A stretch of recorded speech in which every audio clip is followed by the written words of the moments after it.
Mosè Busatto, 1884, originario di Belvedere di Tezze sul Brenta. Nel maggio del 1915 viene chiamato alle armi in fanteria e spedito in Carso.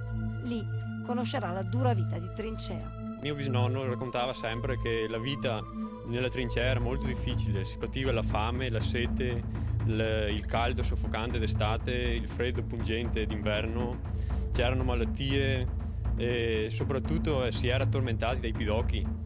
Lui si ricordava che aveva portato lo stesso paio di pantaloni per oltre 6 mesi. L'incubo peggiore però per Mosè e i suoi compagni è rappresentato dalla sete.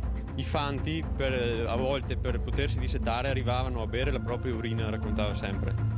E un giorno lui e i compagni erano ridotti allo stremo dalla sete e ci sarebbe stato anche qualche piccolo ruscello, qualche pozzanghera in cui andare a dissetarsi, però nessuno voleva andarci perché appena ci si affacciava dalla trincea i nemici erano pronti a sparare. E lui allora si decise, uscì allo scoperto, prese le borracce dei compagni, uscì allo scoperto e andò a riempirle con un po' d'acqua, per un po' di acqua, insomma. E proprio in quel momento in cui lui si era allontanato, nella fossa dove c'erano lui e i compagni, scoppiò una bomba e morirono tutti i compagni erano morti, lui solo si salvò.